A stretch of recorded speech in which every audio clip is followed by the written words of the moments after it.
What's up, everybody? Eric here for the Unlockables podcast. And before we begin the episode, I just want to give a special shout out to all the people who support the show over on Patreon. These incredible people are Chris from 1 Hour 1 Decision, Stephen Pay, Dave Jackson, Chris Copleen, Rick Firestone, Colby Moyer, Keith Gasper, and Nikolai at Night. I can't express my thanks and gratitude enough for your support of this little show. Now let's get on with today's episode.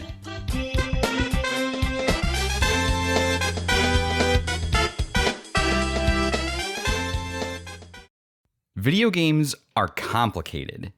With the abundance of incredible gaming experiences that we have to choose from today, we so often forget how difficult it is to actually make a video game. For every successful game that gets out the door, there are dozens of projects that get put in the trash bin, never to see the light of day. Some vanish into obscurity without a word, while others still are highly anticipated and publicly shown off, only to be abruptly canceled years into development, as a quick way to reduce costs. Scalebound by Platinum Games was an example of the latter, a high-profile Xbox exclusive and rare partnership between Japanese developer and Western publisher that was canceled after nearly 5 years in production, the same year it was supposed to release. Not even a developer as esteemed as Platinum can avoid the ultimate truth when it comes to making video games.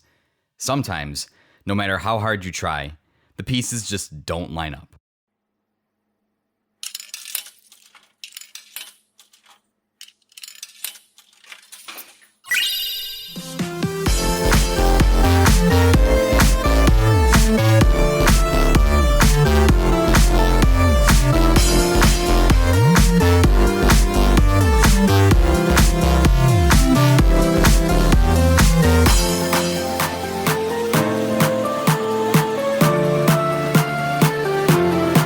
What is going on, everybody? Welcome back to another exciting episode of the Unlockables podcast, the story of video games, the people who play them, and the memories made along the way. As always, I am your host, Eric. I'd like to thank you so much for tuning in, wherever, whenever, in time and space you may be located. It means a lot to me that you're willing to check out the show, give us a listen, and see what is going on in the world of video games. Now, as far as that introduction goes, today we're going to be doing something a little bit different because there's been some rumblings in the news about talks between Platinum Games and Microsoft to revive a game that was canceled almost 5 years ago at about the middle end stage of the Xbox One's life cycle. And if you don't know what game I'm talking about, that game is, of course, Scalebound. This was a project that was in development by Platinum Games to be a Xbox One exclusive. It was started in 2013, but ultimately it was canceled in 2017, with not a lot being said about it, with not a lot known about why that reason was. But what we do know is that Microsoft got a lot of flack from fans who were very excited for this game from Platinum. Now, if you don't know who Platinum is, we'll get to that in just a second, but you may know them from the famed Bayonetta series, and they've done many, many more games in addition to that. But I would say Bayonetta is probably the one they're best known for. They're known for their flashy action games, which Bayonetta certainly fits that bill. If you've seen or heard anything about Bayonetta being in the sphere of video games, you pretty much know what Platinum's all about then. And the more interesting thing about this game, too, is that it was set to be published by Microsoft, which is a curiosity because we know that Microsoft and Xbox have done famously bad in Japan. They've certainly lagged behind their two main competitors there, Nintendo and Sony, when it comes to building a Japanese audience. Just Sony and Nintendo have such a stranglehold over the gamers there, and Microsoft hasn't really ever been able to break into that market, despite there being an avid number of gamers and, you know, video gaming really taking off in Japan before coming over here. So this was eye-opening at the time. It was thought that this was maybe finally Microsoft's chance to break into the Japanese market. And from the way this game looked and how excited everyone was about it, me included, there certainly was that opportunity. Now, the little bit we have seen, the little bit we know about Scalebound, I'll describe the basic gameplay premise of it, and we'll kind of go over the history and the development and see what went wrong. So Players would assume control of the character named Drew. He was a person from the modern age who found himself in the world of Draconis through a series of circumstances. So very much a man out of time, man out of place story. To accompany Drew in his adventures throughout Draconis was his partner Thuban. And Thuban was a dragon that was bound to Drew due to circumstances in the game that weren't exactly completely laid out, because we only saw, those vertical slices that they prepare for E3 or shows, and very, very limited specific gameplay scenarios that Platinum was willing to show us. The game would play similar to Platinum's other action-oriented games like Bayonetta, with a focus on action, with RPG elements sprinkled in. So basically, you would have the flashy, stylish, you can almost think of it as like a Devil May Cry style of combat thrown in, but the differentiator here was that your gigantic partner, Thuban, who was the dragon, would take part in the action. He would help you fight. His AI could make decisions on his own. You could also give him directions to breathe fire or attack certain groups of enemies. So very different take from the normal dynamic of player NPC relationships here, in that Thuban would be able to act and exert his will on the battlefield. Normally, you don't see dragons or large creatures at the player's disposal to be able to do this. One game I think of that's not exactly the same, but that reminds me a little bit of this dynamic, is Titanfall. In Titanfall, you play as a small soldier that is able to don a giant mech suit and basically interact with the world that way. So in this game, you're not exactly controlling the dragon Thuban, although there were skill tree elements that would allow you to take control of him briefly and attack enemies or attack gigantic bosses. But it's similar to that. And since the dragon was the focus, most of the cosmetics were related to customizing the look of Thuban to represent the player's specific bond with their dragon. And that was kind of the key focus of the story in the game that was going to. And most skill upgrades were also going to be tied to synergizing with your dragon partner. So you very much had the ability as Drew, as a human being, to fight, engage, have all these skills and stuff like that. But a lot of emphasis was put on skills and cooperating gameplay with your dragon. And I find that super fascinating. If you look up, the vertical slices in the gameplay they showed haven't aged that well. And keep in mind, this was pre-alpha stuff that they were putting out there before the game was ultimately canceled. But it looked really, really awesome. There were scenes of these. And one of the things that was planned in this game, too, was the 4-player co-op was planned for gigantic boss encounters at the end of dungeons. And these were truly a spectacle. They have a gameplay section of a 4-player kind of co-op raid against a boss where you're fighting a giant kind of kraken crab monster at the end of one of the dungeons. And it looks really, really cool. The spectacle of these gigantic fights were just unbelievable. And having your human partner and dragon partner trying to synergize those skills to work with other players to take down this gigantic bad guy had some really, really incredible potential. But as far as we know and as far as we understand, something happened along the way, and this game ultimately got relegated to the canceled dustbin of history. And we're not exactly sure why. So let's just dive in and talk about this a little bit. And I wanted to talk about it because, like I said in the news, there have been rumors that Microsoft and Platinum are talking about this game once again, because part of the agreement with Microsoft was that Microsoft would own the publishing rights to Scalebound. And just because the game gets canceled doesn't mean that Platinum gets all the rights back. Microsoft still owns the rights to publish that game. Platinum could make it all they wanted, but no one else could publish it. And it didn't look like for the last several years Microsoft was willing to even revisit this game at all. But now there have been rumblings. And just in case this doesn't go anywhere, I still feel like the highly publicized games that get canceled still have a story to be told, and we can learn things based on telling their stories so that they are not forgotten. Because for every game that gets released, there's dozens that never see the light of day. And I think telling the story of the more highly publicized cancellations, like Scalebound, like Star Wars 1313, and telling stories around very public, highly critical failures such as Anthem comes to mind, or Mass Effect Andromeda, we learn things and we talk about stories that you don't normally talk about in the gaming industry. So many people always just talk about the successes and gush over things that have come out. I feel like we've been talking about The Last of Us for 15 years now. It's the only thing we've been talking about. Things that are failures deserve to be talked about too, because they are very much a part of video game history. And a lot of things that Platinum learned from the failures of Scalebound, they have brought forward into their current games, including Bayonetta 3, where some of the larger creature interactions and things that were planned for that originated in Scalebound. So yeah, we're just going to talk about it a little bit, and let's just dive into the development and the history here of Scalebound and of the founding of Platinum Games, because it is through the founding of Platinum Games that the idea for Scalebound first came to fruition.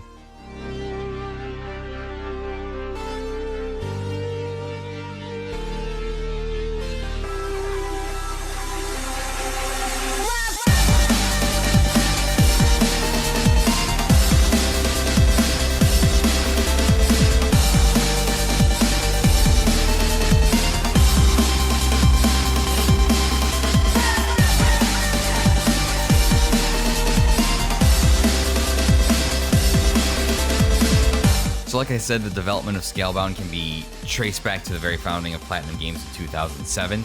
Platinum was actually formed as the result of a merger between Seeds Inc. and Odd Inc. Seeds Inc. was founded by influential members of Capcom's former division Clover Studio, including Shinji Mikami, Atsushi Inaba, and Hideki Kamiya. The trio had spent time working on high-profile projects for Capcom, including working on Resident Evil, Devil May Cry, Beautiful Joe, and Okami. Clover Studio also specialized in making new and creative IPs, so it was essentially their responsibility to make new IPs and make creative IPs that would grab the player's attention, not just pump out the same old thing, which might look weird when you look at the first two games on that list, Resident Evil, Devil May Cry, but makes sense when you look at the last two games on that list, Beautiful Joe and Okami, with those two being two of the most unique games that I've ever seen, that's for sure. So it makes sense that Platinum Games would be founded with the mission to create new and exciting intellectual properties that would create brand new gaming experiences never before seen. Oh my God, and you gotta admit, Platinum has pretty much stuck to that mission statement. Nobody had really ever seen anything like Bayonetta before that came out before, and hoo boy.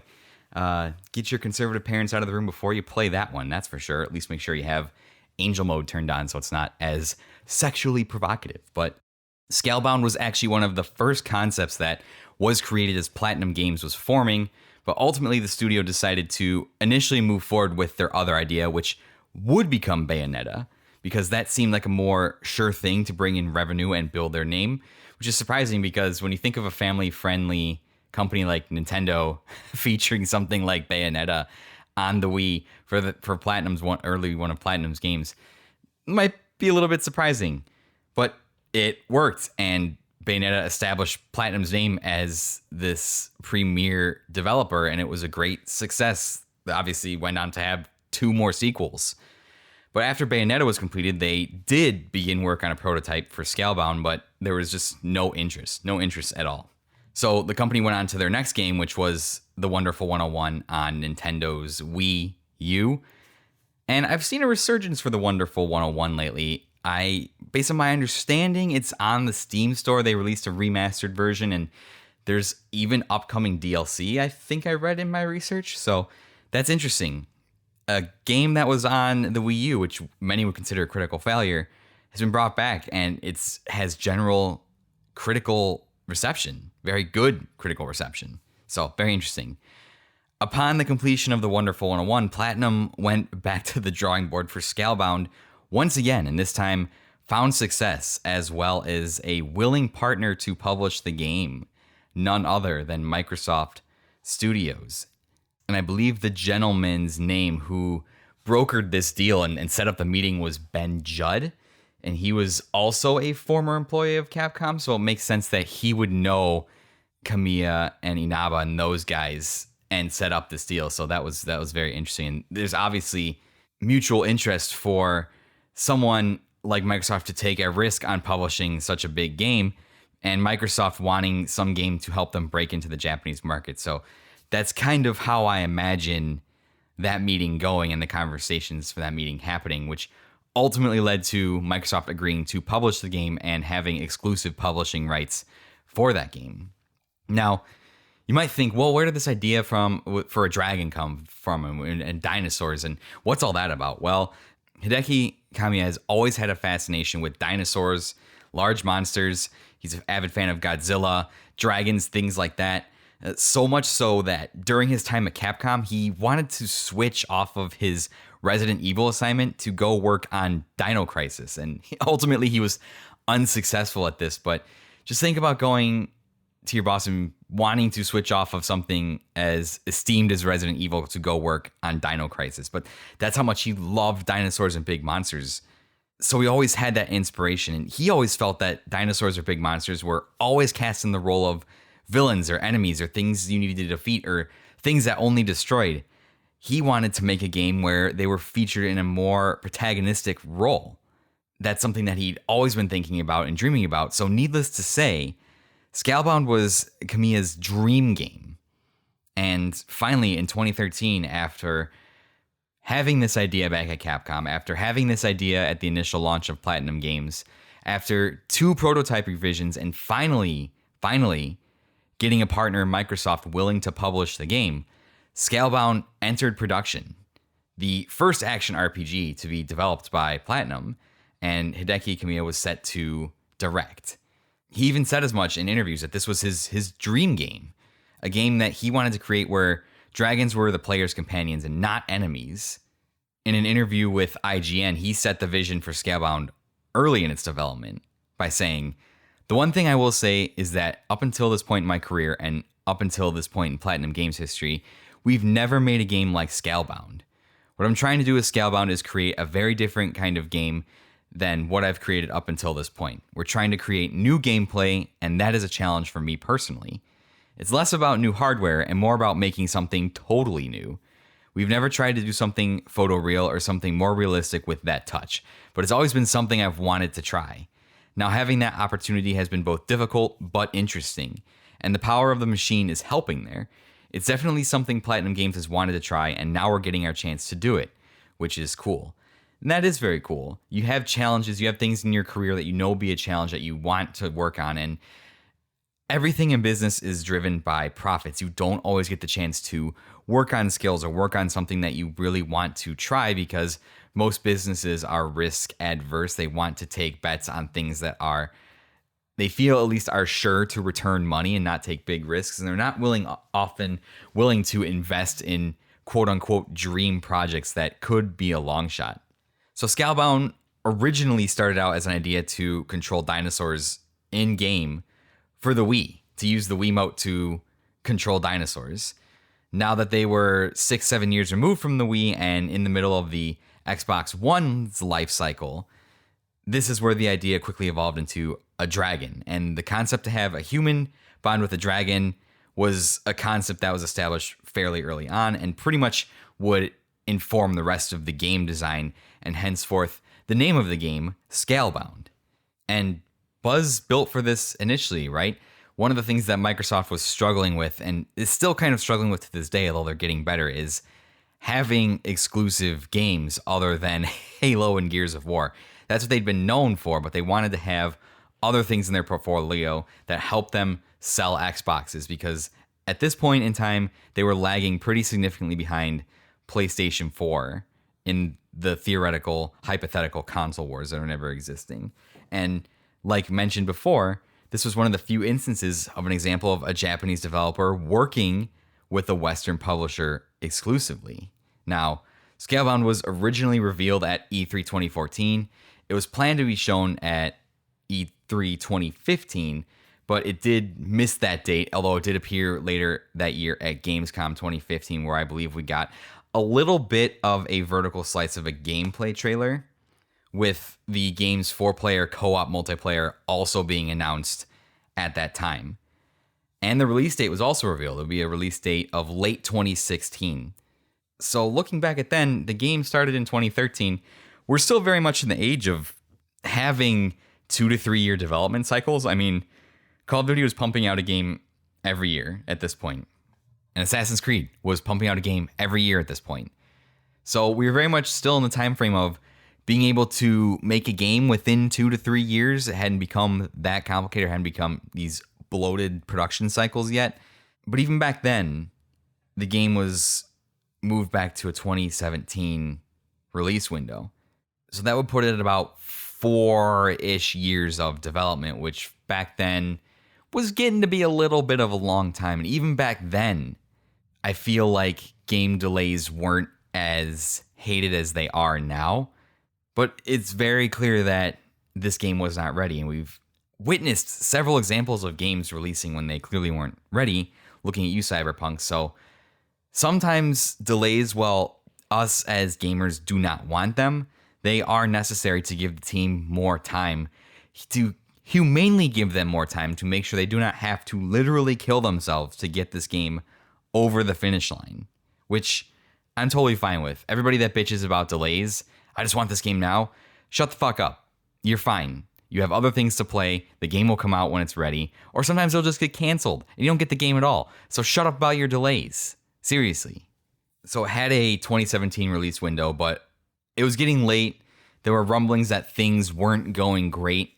And because of NDAs and how tight-lipped Microsoft and Platinum were being about the whole situation, nobody really knew what was going on, but it was clear that the game was in trouble. And ultimately, the game would never materialize. It would be canceled not too much later in January of 2017, which I mentioned above. Microsoft would go on to receive a bunch of the criticism, like a bunch of it. There was, like, fans were pretty excited for this game based on what I could tell, and Microsoft took a beating in journalism, in interviews, and from fan outrage, which Platinum ultimately said wasn't fair and may have been a result of a lot of fans just jumping to conclusion, because at this time still Microsoft doesn't have the best reputation with the Xbox One, and Platinum had established a pretty good track record by now of delivering high quality games. Scalebound producer Atsushi Inaba even said in an interview that he felt this was not fair towards Microsoft, and this is me quoting him. Both sides failed, and ultimately the game didn't do all the things that we needed to do as a developer. Watching fans get angry at Microsoft over the cancellation wasn't easy for us to watch, because the reality is, when any game in development can't get released, it's because both sides failed. I think there were areas where we could have done better, and I'm sure there are areas that Microsoft, as a publishing partner, wish they could have done better, because nobody wants a game to be canceled. At the bare minimum, it was unique for us as a title in so much as that we felt we didn't do all the things that we needed to do as a developer. There were a lot of painful lessons, but that helped us grow as a studio. This also led to some nasty rumors that this soured the publishing deal between Microsoft and Platinum, and this is what led Platinum to decide to learn how to self-publish their next upcoming games. And again, Inaba totally denies this.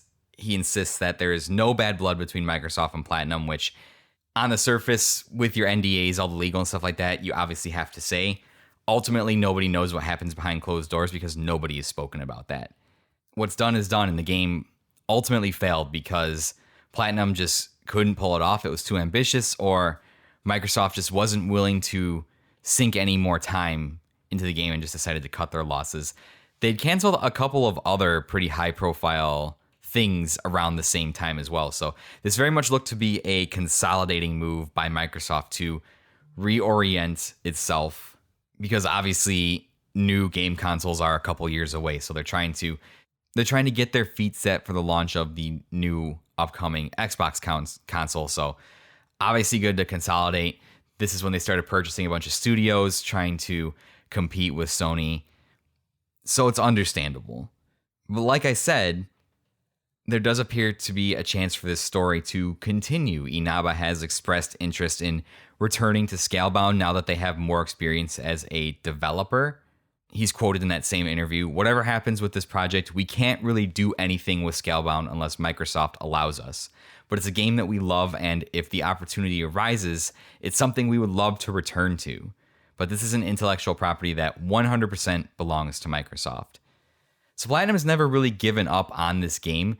It's survived in chaotic limbo from the launch of Platinum Games through 2 prototyping phases, a lengthy but troubled development, and a cancellation. And here, in the year of 2023, we're still talking about it and we're still getting rumors. So this very much appears to be a game that could potentially still be in play for Microsoft. Just a side note too, before we kind of close things out here, there is also an unverified interview with Hideki Kamiya from 2020 that said the team's lack of experience with online features were partly to blame for the cancellation of Scalebound. This would make sense due to the inherent co-op features and Xbox's focus on multiplayer experiences. Xbox would obviously want that 4-player co-op to work very, very well. And if Platinum doesn't have a lot of experience doing that, it's obviously not going to work the first time up to Microsoft's expectations. But maybe this is the point Inaba was trying to make, saying that they learned a lot for it. And as a developer, it was a really, really great learning tool for them. This was 5 years ago. You learn a lot in 5 years. You bring in people with new breadths of experience to cover the weaknesses that you discovered in your company throughout the development process. So Scalebound may not be completely dead yet. Platinum has successfully revived games before. A Kickstarter-backed goal for the wonderful 101 Remastered, that game found new life on Steam, and it's getting DLC as recently as last year. But whatever the ultimate reason, we're not going to know anything due to the legal matters surrounding Platinum and Microsoft, the agreements that were signed, the united front that they've pretty much both put on in regards to this game. But there's rumblings. I've read as recently as a month ago, people posting articles about the potential return of Scalebound. Kamiya even called on Daddy Phil Spencer in a tweet last year saying, let's do it together. It could be the little game that could. Regardless of what happens, though, the story of Scalebound right now is that it was a highly anticipated and very public game that went the way of so many video games that don't even get announced.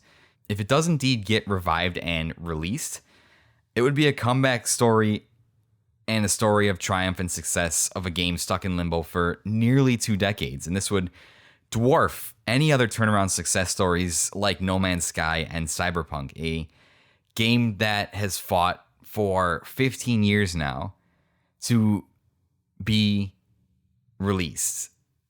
And a game that Kamiya has wanted to make now for longer than that, longer than 15 years. This game has lived in the head of this man for probably since the time he was working at Capcom, so the early 2000s, so over 20 years. For a game to take that journey and for a group of people to stay together that want to make this game and for it to come out would be an absolute, absolute triumph. So that is the story of Scalebound and where it rests right now. I wish we had juicier details, but we only have what Microsoft and Platinum have decided to tell us about why this game was mysteriously and suddenly canceled in January of 2017. And it does appear to still have a couple of breaths left in it. And to close out the episode, I just want to say a couple of things. In regards to video games, we are incredibly spoiled. There are so many complainers and whiners on the internet that don't take the time to appreciate just how complicated it is to make a video game. Just look up on Twitter, search video game doors, and there's a great thread of video game designers talking about how complicated doors are. Fucking doors. A thing that swings open. That shouldn't even be that complicated. Read that, and I think you'll have a newfound appreciation for just how hard it is to make a game. It's oftentimes an imperfect union of design, writing, storytelling, direction, leadership, business decisions, and really, really fucking hard work. And sometimes these games stumble across the finish line, coming together at the last minute to be something that is incredible. You read the stories and the rumors around God of War series, how that game came together literally in the last weeks of development to launch and become the loved game that everyone over the entire world has just fawned over. Sometimes that happens. Other times, the parts just don't come together. Something about the design and writing and storytelling and the direction don't all line up. Maybe the leadership is just not the right person to bring all these elements together, manage them, and turn them into a cohesive unit. Maybe the creative side of the team and the business side of the team aren't seeing eye to eye, and ultimately, at the end of the day, video game development companies are businesses. They have to make money, and unfortunately, that's just the way it is. If people just had unlimited time and money to make whatever they wanted, yes, the world would be a much better place, but games still have to be developed in a timely manner to make companies money. And this is why we've seen so many the prevalent rise of battle passes and seasons and cosmetics and loot boxes and all this stuff to continue to bring in revenue so that people can make bigger experiences, so that there's a little bit of a bulwark there to give people time to create more experiences, or maybe more predatory experiences that just want to suck out your money. I don't know.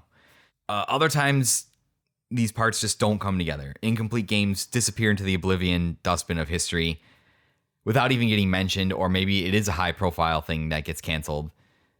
Nobody really knows. I would be willing to bet for every one game that gets talked about and released, there are 25 others that don't even make it out of the planning stages of being developed, or maybe have like a prototype built, but then they just don't move forward with that.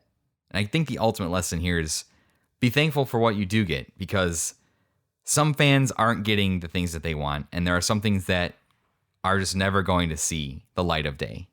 I'd like to thank you so much for listening, everybody out there, for the brief history of a game that I just wanted to talk about and mention because I'd heard rumblings of it in the news. If Scalebound does come back, I'd be very excited to play it because it looked really cool. The idea of fighting alongside a dragon, sign me up. I am a fan of dragons, so if you have dragons in a video game and I can fight with them and ride on them and breathe fire, thumbs up. I am sold. You don't have to tell me anything other. Just the premise of giant fucking dragon. People know how big of a Monster Hunter fan I am. Just giant dragon. I'm sold on your game. Let me see it, please. But thank you guys so much. If you'd like to interact with the show, you can go to linktr.ee/Unlockables podcast to get all of the links there. Twitter, Instagram, where I interact with everybody. Join the Discord. We have an awesome group of people that talk about everything from video games to food to life to sports, everything in between. We have some awesome content creators in there, other podcasts that I look up to very much, and we just talk about stuff. And it's a grand old time. If life's got you down, just say, hey, I'm not feeling so great today. Talk to us about it, and we'll give you some positive feedback and some advice. It's a great group of people. If you listen and you like what you hear and you want to know ways you can support the show further, you can go to patreon.com/Unlockables. There are two pretty price-friendly tiers that are available to which you could subscribe and get some extra goodies. You'll get exclusive Discord role, access to exclusive Discord channel. You'll get access to bonus episodes, monologues, short little game reviews that I do, longer VIP episodes that I do. So some really cool stuff there if you're willing to support the show a little bit more. It is certainly not necessary. All of the great main stuff that I do is going to remain here on the Unlockables feed. So look at me calling my own stuff great. Wow, ego much over here. But those are the two things. So yeah, interact with me on the internet, join the Discord, and if you would be so inclined, your support on Patreon would be eternally appreciated. Now, that will be all for today's episode of the Unlockables. Thank you so much for stopping by, for tuning in, for spending a little bit of your time here with us today. And remember, as always, it's not just the story of video games, it is the story of you.